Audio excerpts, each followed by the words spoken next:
நீங்க யாரையுமே கலட்டி விட வேண்டாம். கர்த்தருக்கு பிரியம் இல்லாதவர்கள் உங்களோட இருப்பார்களே, ஆனால் நீங்க ஜெபம் மட்டும் பண்ணுங்க, அவங்க உங்களோட இருக்க முடியாது, அவங்க உங்களோட இருக்கவும் மாட்டாங்க. அவங்களே அவங்க உங்களை விட்டுட்டு சமாதானமா அவங்க வெளியே போயிருவாங்க. சோ அப்படி உங்களை விட்டு போறவங்களுக்காக நீங்க என்ன படக்கூடாது அப்படின்னா, வருத்தம் மட்டும் படக்கூடாது. அதான் நான் 3 காரியத்தை எப்பவும் சொல்லுவேன். 1, யாரு வேணாலும் உங்க மேல பொறாமப்படுவாங்க. நம்பர் 2, யார் வேண்டும் என்றாலும் மாறுவார்கள். நீங்க மலையை போல நம்பி இருக்கிறவங்க கூட மாறுவாங்க. நம்பர் 3, யார் வேண்டும் என்றாலும் கைவிடுவார்கள். இந்த 3ஐயும் ஒரு ஆண்டவருடைய பிள்ளை மறக்கவே கூடாது. அதுக்காக ஜனங்கள் வேண்டான்னு சொல்லல. வேதம் சொல்லுது 2 பேர் ஒன்னா இருக்கும்போது சூடுண்டாகும்னு சொல்லுது. ஒருவன் விழுந்தால் ஒருத்தன் தூக்கி விடுவான். நம்ம சகோதர ஐக்கியத்தை குறிச்சு சொல்ல வரல.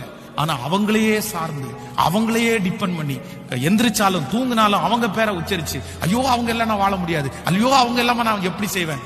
நோ, இல்லவே இல்லை. கர்த்தர் இல்லாம தான் நம்மளால வாழ முடியாது. ஆமென்.